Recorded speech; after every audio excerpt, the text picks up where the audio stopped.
Hello everyone. Today we are going to discuss about graph and its representation. Basically, graph is represented by adjacency matrix, which is represented by m into m matrix of two-dimensional array, and each index value is represented as either 0 or 1. A of ij is equal to 1 if there is a edge, and A of ij is equal to 0 if there is a no edge. So we represent the matrix in terms of either 0 or 1. 1 indicates that there is a edge, 0 indicates that there is no edge. Let us understand this by taking a simple example and see how to write the adjacency matrix of a given example. Now this is a graph G1 which has 5 vertices 1, 2, 3, 4 and 5. Now first you need to write down its adjacency matrix in terms of rows and columns. Now these values 1, 2, 3, 4 and 5 are represented as a vertex in the vertical line and the horizontal line as shown in this diagram. Now we need to write down the index value corresponding to each vertices. For example, from 1 to 1 node, we have to see whether there is a edge. Now since vertex 1 does not have a self edge, so we write it as a 0. Now next thing, from 1 to 2, we have to check whether there is a edge. From 1 to 2 there is a edge, so we write it as 1. From 1 to 3 there is a edge, so we write it as 1. From 1 to 4 there is a edge, we write it as 1. And from 1 to 5 there is no direct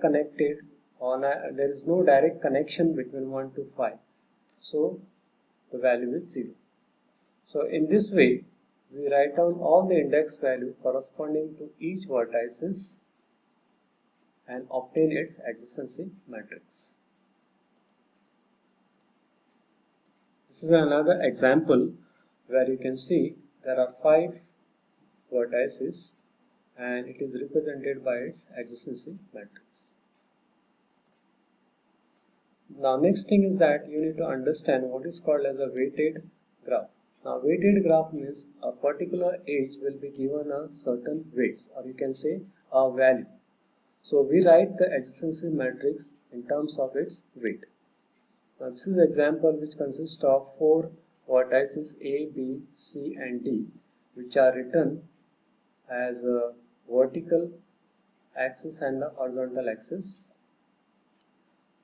Then we write the corresponding index value depending upon whether there is a weight or there is no weight.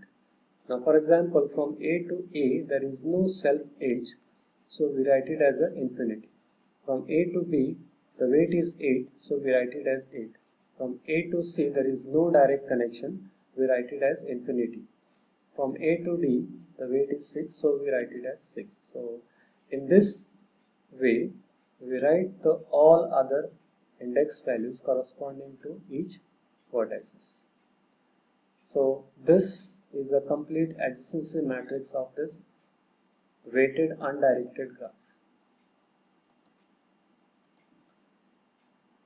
Next is another example where you can see the vertices are represented in terms of name. So when the examples are given like this, so we convert that names into a numerical labels. We give a particular numerical value to a particular name and then we represent it as an adjacency matrix. Now next thing is that you need to obtain a path length of 2, 3, 4 and so on. Now this path length indicates that in how many moves you can move from one vertex to another vertex. So we have already discussed what is called as the adjacency matrix in the previous example. The adjacency matrix in the previous example indicates that it is a path length of 1. That means the matrix obtained having the path length equal to 1, which indicates that you can go from one vertex to another vertex in one move. Now next thing is that you need to compute a path length of 2 that is a matrix of path length 2. That means you have to go from one vertex to another vertex in 2 moves. So let us understand this by taking a simple example.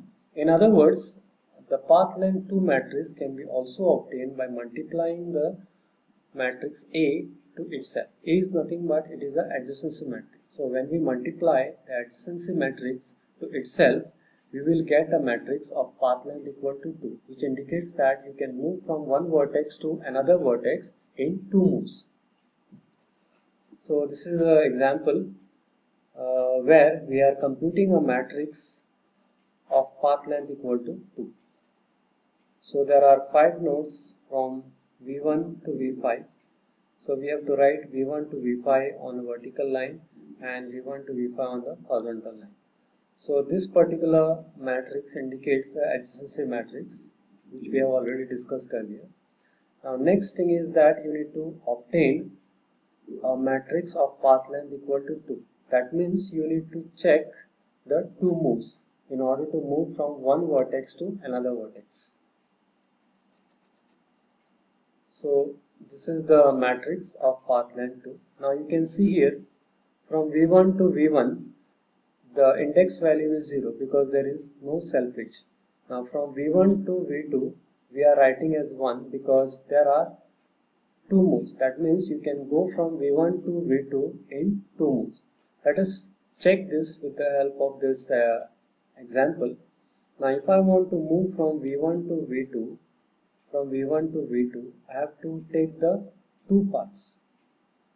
That is possible if I go from V1 to V5 and from V5 to V2. So this is one move and this is another move. So that is why we write it as a 1.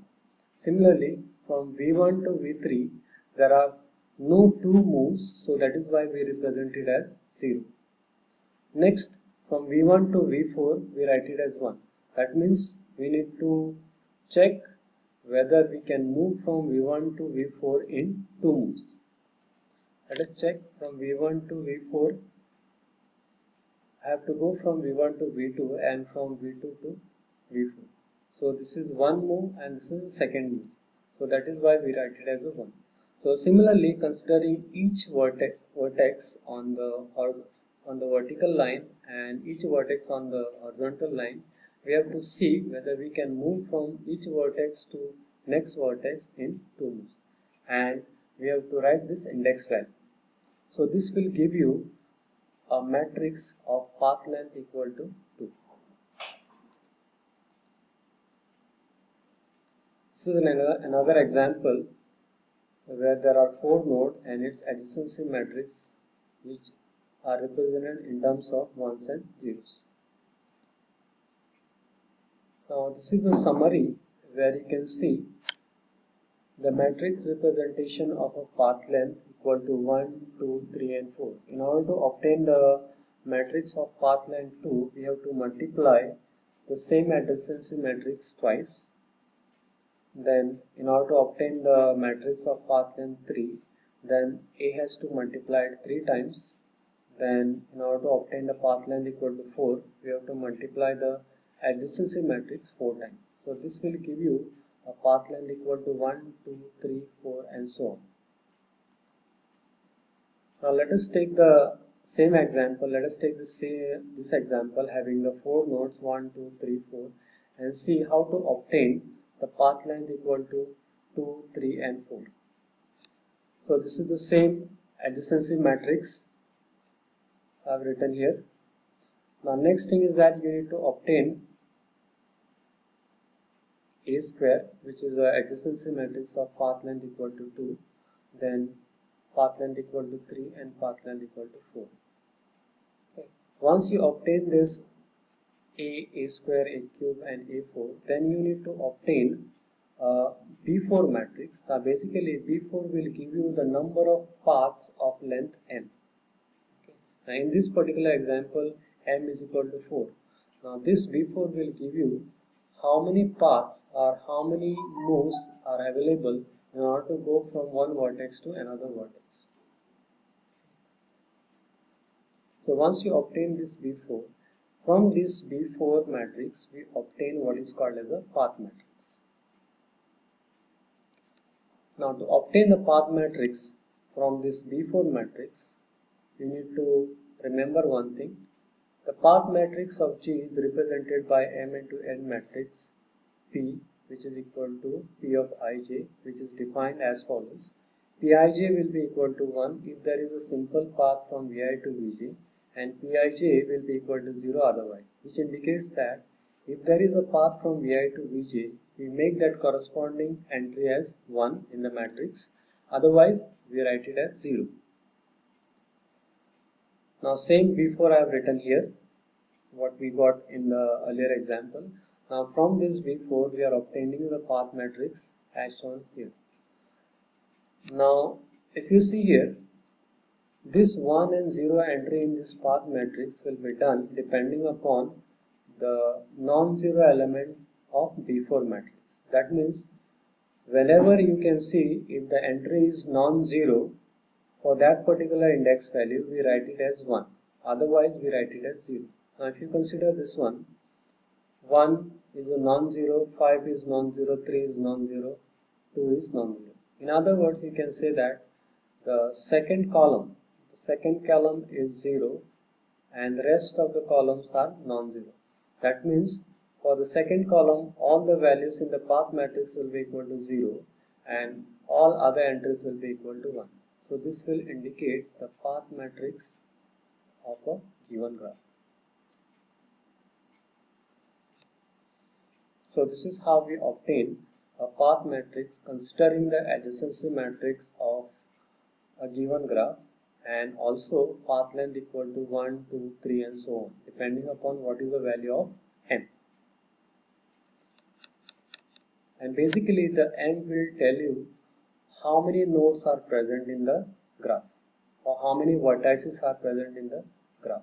For example, in this example what we have considered, there are 4 vertices. That means m will be equal to 4.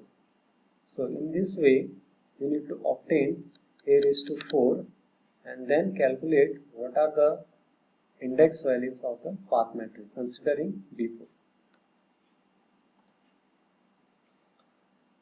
This is the example for a homework. You can try this example and find the path matrix using the adjacency matrix and also path length of 2, 3, 4 and so on. Now in this case there are 1, 2, 3, 4, 5. There are 5 vertices. So m will be equal to 5 and depending upon that you need to obtain all those matrices of path length equal to 2, 3, 4 and 5 and then finally write this path matrix. You can check the values. I have already calculated the path matrix value. You can just verify by solving this particular example in the same way.